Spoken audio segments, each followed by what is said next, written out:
se habla poco, pero ha perdido Sí, sí. dinero el Fondo Nacional Saudí. Bueno, que acaba de entrar y le ha salido caro esa entrada, efectivamente.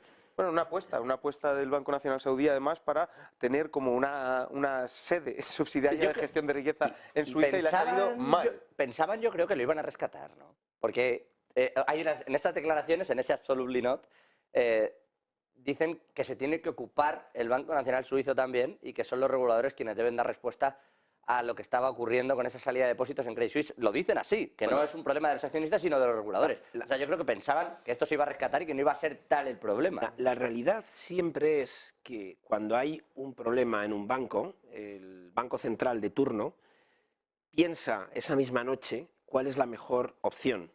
Si rescatar un banco o provocar que ese banco se venda. Y los efectos secundarios, tanto de rescatar como de que ese banco se venda, son distintos. La solución que se ha tomado en Estados Unidos y la solución que se ha tomado en Europa, en Suiza en este caso, son soluciones desde mi punto de vista distintas.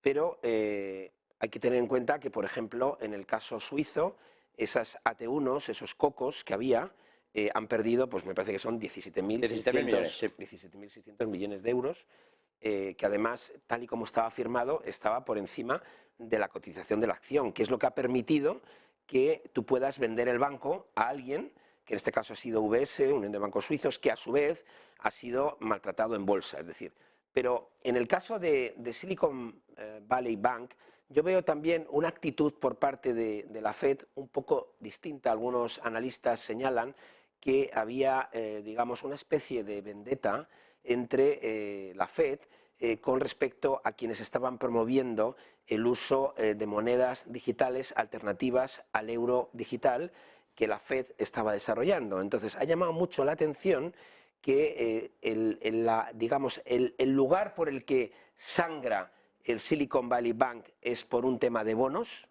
y la Fed durante 7 días no dice ni mu sobre la garantía de esos bonos del Tesoro ni la explicación de por qué Silicon Valley Bank está degradándose.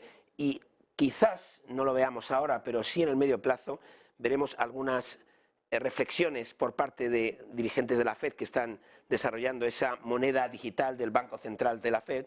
Decir, si los ahorradores hubieran tenido sus ahorros en la moneda digital que nosotros promovemos, no les hubiera pasado lo que les ha pasado a los señores de Silicon Valley, que además dirán que fíjate qué listos son, que eran los que querían hacernos a nosotros la guerra con sus monedas digitales. Entonces, hay algunos analistas que están viendo en ese movimiento un movimiento distinto, que, como ha comentado Iván, el tema de Credit Suisse, que ya venía de lejos y que le ha pillado, yo creo, esto de un poco de rebote, ¿no? Con esto que dice de las criptodivisas, de si estaban en uno o en otro, es que lo que no quieren, esto lo han dicho los republicanos, lo digo porque la secretaria del Tesoro, Janet Yellen, la Reserva Federal, Biden, la administración Biden, todos van como en una línea de crear un dólar digital regulado, y Ron DeSantis ha dicho que no, uno de los candidatos republicanos a las próximas elecciones.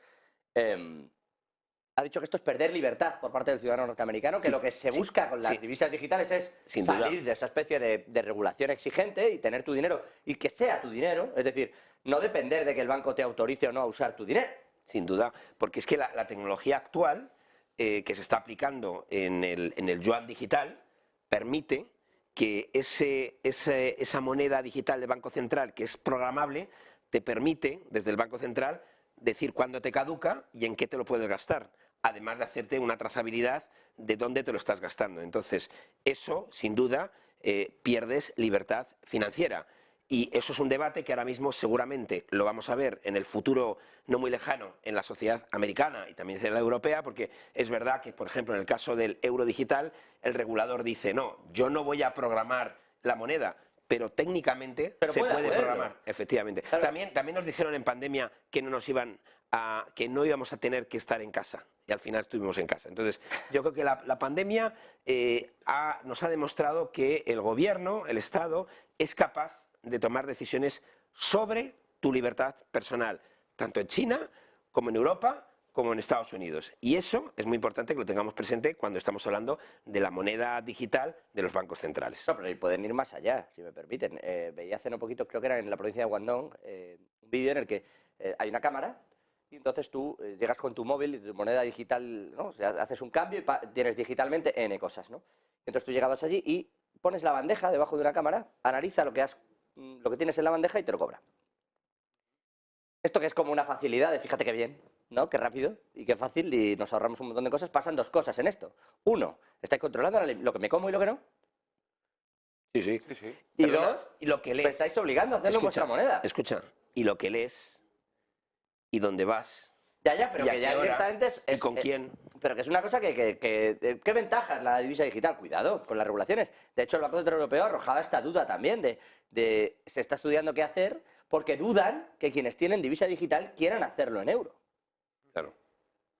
Sí, yo de todas maneras creo que en todo este debate de las divisas digitales también tiene que ver o entra un poco este sueño de todos los países no estadounidenses de intentar generar una alternativa hegemónica al dólar, ¿no? Y poder intentar, bueno, esta ilusión que tiene todo el mundo y que francamente yo ni veo ni creo que conozcamos, por lo menos en el futuro próximo, de ninguna alternativa a una moneda de reserva que no sea el dólar. Se pagan todos los bienes a nivel internacional y los principales bienes, como pueden ser los energéticos. Ahora lo hemos visto, que es uno de los grandes problemas inflacionarios, el hecho de que el dólar sea, bueno, que compremos el petróleo en dólares, ¿no? Y cuando sube la Fed... Está China tratando de huir de esto. Sí, está China tratando de huir de esto, pero sigue sin... Si vemos la cantidad de reservas en términos de dólar, el segundo es el euro y el renminbi está subiendo, pero que son insignificantes en términos de capacidad de compra del dólar. Lo que sí me gustaría hacer referencia es a lo que comentábamos antes. Yo creo que la cuestión del Silicon Valley Bank se explica más por una pésima gestión del riesgo por parte de esta entidad, en primer lugar. En segundo lugar, por una afluencia masiva de depósitos durante, bueno, pues de las tecnológicas y en buena medida debido a las criptos, que es donde salta la burbuja, las ¿no? rondas de financiación. Las rondas de financiación que infla esta burbuja cripto y que estalla, y están estallando, y estalla, y cuando estallan, pues los bancos que más, digamos el 50% de todas las startups o todos los depósitos gestionados por las startups en Estados Unidos estaban en el Silicon Valley Bank. Lo que sí apuntaría es saber. Pues claro, esto ha pasado en el Silicon Valley Bank, pero ha pasado algo que es simplemente subir los tipos de interés y esto rompe cosas, entre otras los balances de los bancos, ¿Y no va a porque volver a ellos tienen... pasar? Claro, entonces, Bueno, mira, está publican el 13 de este mes, marzo 2023, un informe que se llama Monetary Tightening in the US Bank Fragility in 2023. Es un informe de 4 académicos de la Universidad de California, donde evalúan cuál es la salud financiera a la luz del colapso financiero del SVB de Estados Unidos. Bueno, claro, las pérdidas no realizadas, las pérdidas potenciales no se centran solo en el SVB, ¿no? Entonces lo que este informe dice es que hay al menos 190 bancos que podrían estar en Estados Unidos en estos momentos debido a sus balances, a los mismatching de los balances, en una situación que podrían sufrir un pánico bancario. Porque, seamos sinceros, no hay coeficiente de capital, no hay ningún tipo de regulación. Si hay un pánico bancario, que lo detenga. No existe, porque el negocio bancario es insolvente ni esto de las líneas por de liquidez. definición. Ni esto de la... Bueno, claro, la única solución es una especie de agujero de interconexión con la caja del banco. Efectivamente. Y si usted necesita sacarlo todo, yo le meto todo. Pero lo que pasa es que aquí lo que estamos diciendo es, yo creo que ese planteamiento refuerza lo que estaba diciendo. No hay ninguna regulación que detenga un pánico bancario, excepto el poder del sector público, que aparece con toda su maquinaria de dinero. Porque al final, todos estos excesos bancarios, todas estas crisis bancarias que se producen básicamente por desregulaciones y excesos bancarios, acaban siempre siendo pagados por los contribuyentes. Recordemos, el Credit Suisse, ¿a quién están rescatando los bancos? Los bancos o el contribuyente suizo. ¿A quién está rescatando? Está rescatando a los de los escándalos de la cocaína o del mafioso cocainómano búlgaro. Está rescatando la operación de los yates que Credit Suisse ayudaba a los oligarcas sancionados a comprar yates y al mismo tiempo emitía titulaciones para ponerse en los hedge funds, y cuando esto se salta a la luz llama a los hedge funds para que quemen esos papeles. Es decir, estamos hablando de Credit Suisse, que tiene un historial criminal de hace 20 o 30 años, pero no estamos hablando de Credit Suisse, es que Credit Suisse está siendo vendido a UBS. UBS, que ha sido condenado hace 7 años en Estados Unidos y que gracias al escándalo financiero de UBS se empieza a abrir el crédito bancario en Suiza porque se lo piden los tribunales de Estados Unidos. Es que UBS ayudaba a los contribuyentes norteamericanos a evadir impuestos metiendo diamantes en las pastas de dientes. Estamos hablando de este tipo de acciones. Claro, luego nos sorprendemos, esto todo está fiscalizado, quiero decir, esto de UBS sale a raíz de un antiguo CEO que declara en Estados Unidos. Estamos hablando de excesos financieros, es que esto no puede, quiero decir, sistemáticamente pasa lo mismo, desregulación, financiarización, crisis bancaria y rescate financiero. Bueno, vayamos al primer pasito, la desregulación, ¿no? Para no acabar siempre en la misma situación. Fue, por cierto, en UBS, donde una mujer cogió el dinero de un millonario en cuestión, porque tenía acceso a la cuenta, y se fue al baño a tirar los billetes por el retrete y aparecieron en la pizzería de abajo. Pues no me acuerdo, pero tiene toda la pinta. Ya como el escándalo bizarro, ¿no? De toda esta, tiene toda la pinta. De toda esta jugada. Bueno, os voy a cambiar el tercio, cambiando el tema absolutamente, porque además lo hemos hablado aquí varias veces.